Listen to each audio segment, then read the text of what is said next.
Estamos de volta com o programa Saúde em Foco e hoje com o tema Covid na gestação.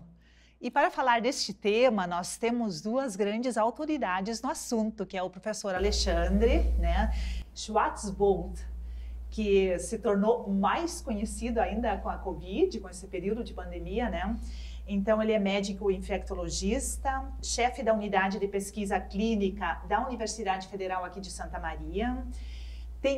Fez a sua formação, então, na URGS como médico, e depois também a especialização na UFSPA em doenças infecciosas. Então, bem-vindo, professor Alexandre, uma alegria tê-lo aqui conosco.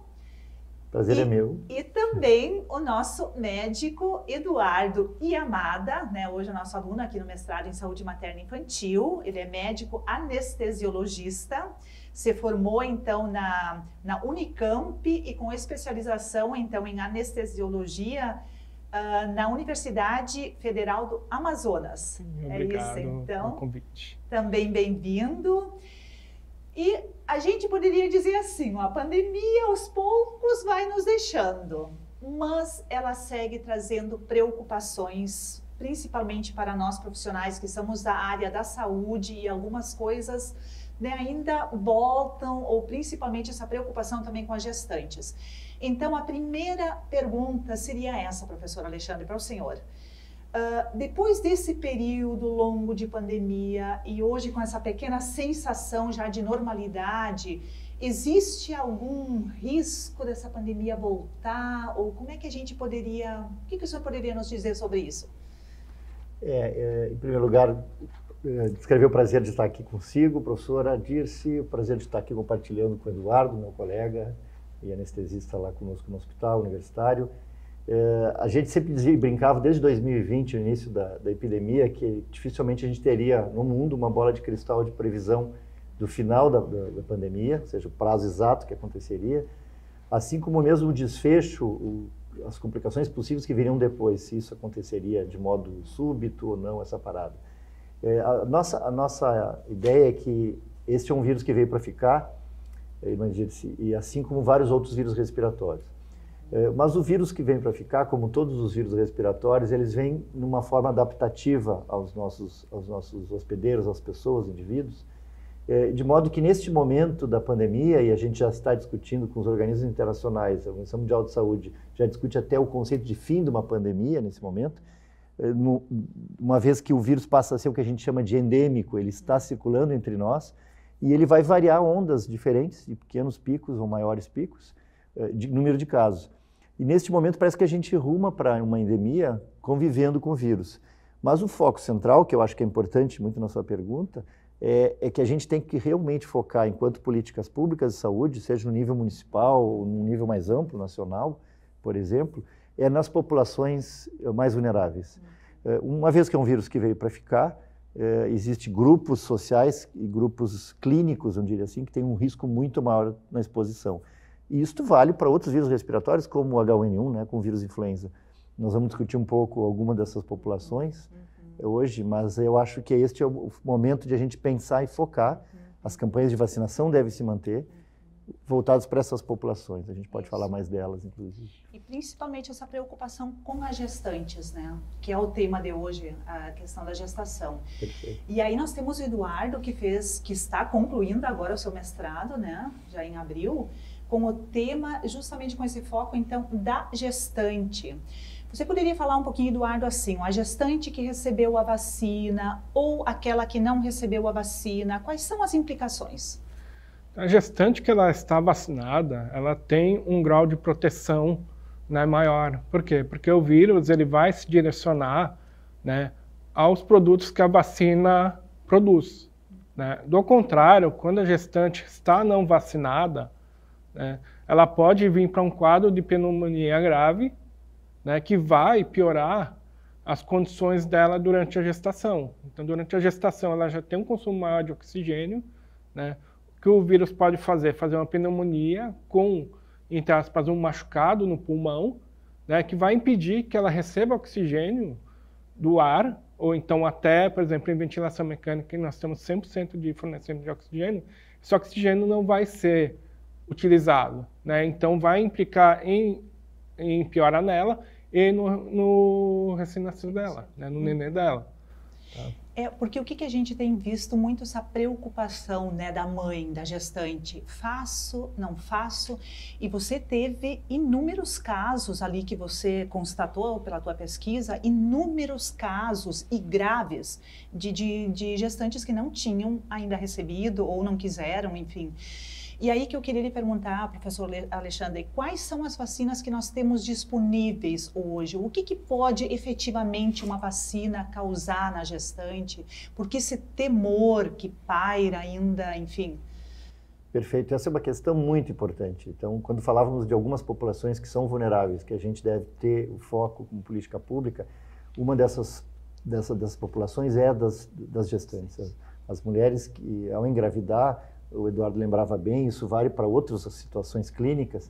A gestação, embora ainda é uma situação fisiológica, ela é uma mudança fisiológica importante que gera uma vulnerabilidade maior nas mulheres. Isso é muito interessante, né, Eduardo? Porque isso é muito da evolução, irmã, da evolução de proteger o bebê. Existem certos mecanismos imunológicos, né, e fisiológicos que se alteram para proteger o bebê. Mas não estava nessa previsão evolutiva vírus como esses vírus novos, né? De modo que, assim, falando desta população, essa talvez seja uma das populações mais importantes serem protegidas com a vacina. E nós temos hoje no Brasil e no mundo praticamente uma vacina se voltando para a população de gestantes. Então, as mulheres que engravidam, elas têm uma vacina que é uma vacina chamada genéticas, produzidas através de uma manipulação genética e que são vacinas já no mundo, eu vou falar aqui de populações gestantes, de milhões de gestantes já vacinadas, com grau de segurança muito elevado. Acima, inclusive, de vacinas que as gestantes já utilizam no seu calendário vacinal. Quem já gestou, é claro, né, ou mesmo quem trabalha com a população de gestantes, sabe o quanto tem um calendário das gestantes para proteger o bebê. Hepatite B, né, isso é fundamental, muito mais que 2, 3 doses de vacinas durante o período gestacional, para aquelas mulheres que, obviamente, já não vinham protegidas. Portanto, o histórico de exposição vacinal ele é muito conhecido. E na vacina de Covid, muito embora começou lá pelo ano de 2021, nós temos hoje milhões de gestantes vacinadas em 2 anos de evolução, com uma segurança muito elevada.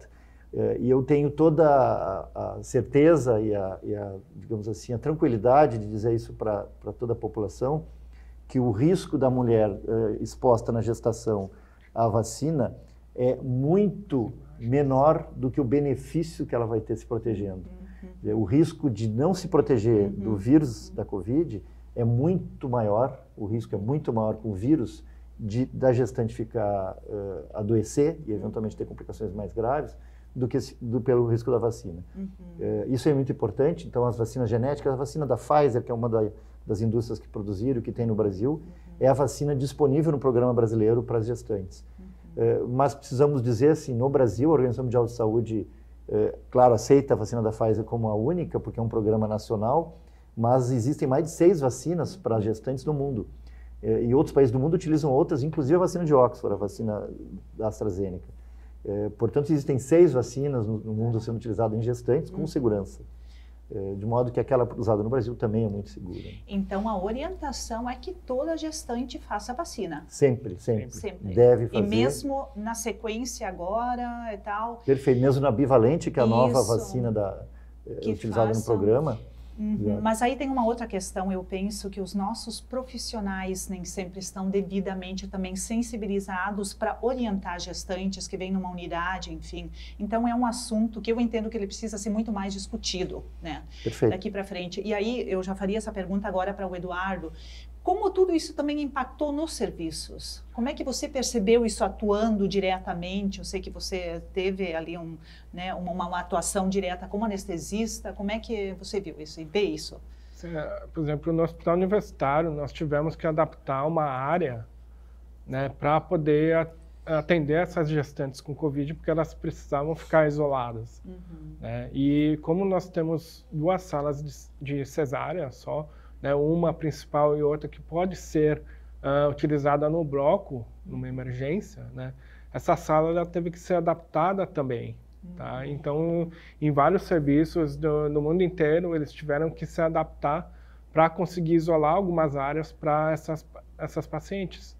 Né? E, assim, lógico, a pandemia, assim, amenizando agora, essa área voltou a ser uma área reintegrada ao hospital. Né? Mas no futuro, se necessário, pode ser readaptada novamente para ser isolada. Tá? Embora você tenha feito todo um protocolo também bem específico para o atendimento dessas gestantes, né? Que eu não sei se todos os serviços têm, mas o produto justamente do mestrado do Eduardo é esse protocolo direcionado para gestantes com Covid, né? Ou suspeitas, enfim. Bom, aí Alexandre, você já trouxe essa questão da vacina se tornar quase que, digamos assim, fazer parte do nosso cotidiano ou das nossas vacinas. O que mais você poderia falar sobre isso, até para a gente tranquilizar um pouco as mães? De fato, a gente sente, nós que trabalhamos com saúde materna e infantil, que existe um temor muito grande. A gestante, hoje, ela se pergunta muito, faço ou não faço? Tivemos algumas contraindicações, né? Então, o que você poderia falar sobre isso? Lá no início dos primeiros estudos com vacinas, sempre a população de gestantes eram excluídas dos estudos. Eu pude participar de algum desses estudos no país, inclusive com contatos internacionais. Me lembro que da vacina da AstraZeneca, de Oxford, nós excluímos a população gestante dos estudos. Mas com o tempo a gente precisava ver se essa população ia ser seguro o uso da vacina. E aí se incluiu cada vez mais gestantes e estudos voltados para gestantes, o que mostrou uma segurança importante. Mas eu diria que o dado mais seguro para falar para as mães é o dado de fato de exposição, que a gente chama de estudos de efetividade. São milhares, na verdade, conjunto mundial, milhões de mulheres gestantes, juntando os diferentes países, que já se vacinaram e os dados são muito seguros, ou seja, de acompanhamento de 1, 2 anos. E isto é talvez a informação mais importante. E aqui a gente sempre tem que lembrar disso, né, irmã? É um problema porque ao mesmo tempo que a gente tem a facilidade da informação hoje fluindo em diferentes veículos, do celular ao computador, ou fluindo, né, numa sala de aula, ou fluindo na vida familiar, o filtro dessas informações tem sido muito ruins no mundo moderno, mais do século XXI, ao ponto de que se gera o chamadas fake news, as informações falsas. Isso circula muito fácil em celular, por exemplo, em grupos sociais diferentes, em redes sociais, e eu acho que isso talvez atrapalhou muito. E aqui é uma discussão muito dentro da classe médica, inclusive, né? Até que ponto os médicos estão instrumentalizados o suficiente para fazer uma análise crítica daquilo e, portanto, orientar a população de gestantes. Aqui talvez a gente possa aprofundar um pouco em seguida, mas eu teria algumas sugestões para essas mães, mas não há dúvida nenhuma que os dados de segurança dessas vacinas para elas é muito forte. E principalmente, se comparar com o risco que essas gestantes têm não se vacinando. Se a gente comparar o eventual risco que existe, muito pequeno, com algumas vacinas, né, comparado com o risco dessas gestantes ao adquirir Covid, é incomparável a grande defesa que a gente deve fazer da vacina. Agora, a questão também, você trouxe um outro aspecto importante, que é a questão das vacinas, de modo geral, ela traz inquietações. Se a gente for ver todas as vacinas que as crianças recebiam, e o nosso Brasil foi considerado um país exemplo para o mundo na questão da vacinação, até das taxas de mortalidade infantil. Só que a gente está vendo um retorno, claro, não agora pela pandemia, mas há anos anteriores já vem vindo esse retorno de doenças que já haviam sido, né, e que voltam. Então, é uma questão problemática, eu diria, essa questão da vacina. Sem dúvida. E aí, como discutir e como realmente trazer a informação segura e correta para essas gestantes?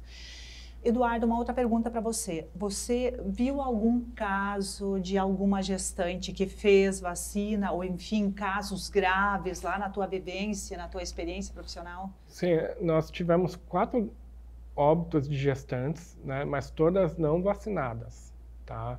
Não pela vacina, né? Não pela vacina, exatamente por não justamente por não terem recebido a vacina. 2 durante o período do parto cesariano e 2 no puerpério remoto, uma com 2 meses e outra com 6 meses pós parto cesariano. Elas pegaram a Covid na comunidade e agora falecendo por causa do Covid, né? E isso é um aspecto muito ruim, por quê? Porque essa que faleceu com 6 meses, assim, ela tinha 6 filhos, né? E são todos que ficam órfãos por algo que podia ter sido evitado, né? Me lembro desse caso, nós discutimos muito esse caso. Jovens, e aí, né? Jovens e 6 filhos, né? Exatamente. Tem todo um contexto social.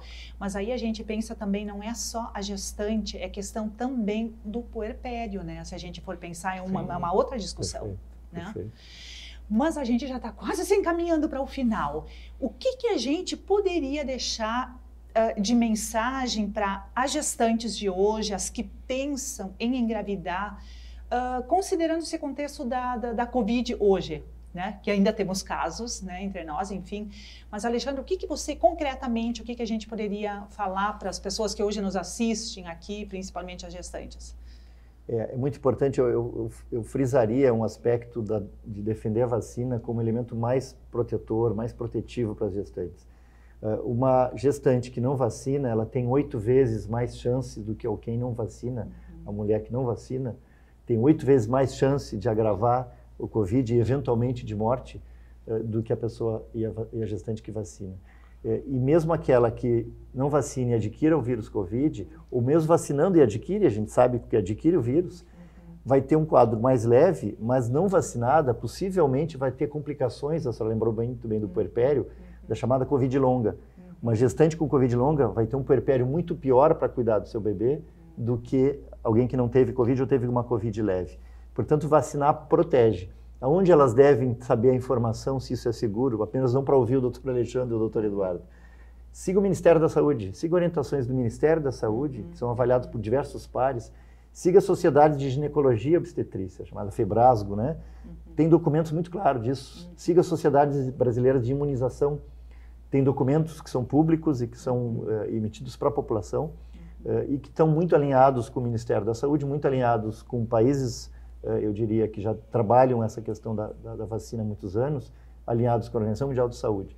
Então, eu acho que essas são as fontes de informação mais seguras. Né? Ou seja, nós temos evidências concretas que mostram aquilo que você disse. Quem não se vacinou tem 8 vezes mais chance. E para essa mãe que nos assiste, de fato, então, que ela busque essa informação. Se ela não sabe aonde, converse com um profissional, discuta isso, né? Acho que isso é bem importante. Perfeito. Né? Eduardo, e você, pela tua experiência hoje, o que você diria para essa mãe que pensa em engravidar? Eu vou reforçar o que o professor Alexandre falou, né? Mas num aspecto que as gestantes não podem deixar de tomar também a vacina contra a influenza. Tá? Que assim, é chamada de vacina da gripe, mas a influenza pode também causar pneumonia. Né? E os estudos demonstram que existe uma proteção cruzada entre gestantes que tomaram influenza e Covid. Né? Uma potencializa a proteção da outra. Olha que interessante, isso tudo pode ser trabalhado no pré-natal, me ocorreu agora. Então também fica aqui a dica, né, além de tudo que já foi falado, e com isso também já agradeço os nossos participantes aqui, que eu acho que foi uma discussão, a gente teria conteúdo para o dia todo, né? Mas fica essa dica também para os profissionais da saúde. Busquem as referências atuais, as novas evidências, até para ajudar melhor essa mãe, aqui a gente fala família, porque a família participa do processo, a comunidade, para que de fato a gente cria novas abordagens, um novo pensar, eu diria, sobre toda essa questão de Covid e pandemia, enfim. Então, com isso, a gente fica aqui hoje com o Saúde em Foco, com esse tema que é tão relevante para toda a sociedade, eu diria, né, para todas as famílias, e que de fato assim a gente busque informações seguras. Eu acho que esse é o principal legado, e existem as informações, né? Então, muito obrigada mais uma vez pelos nossos participantes aqui, e quem sabe numa próxima oportunidade, então voltaremos para o programa Saúde em Foco.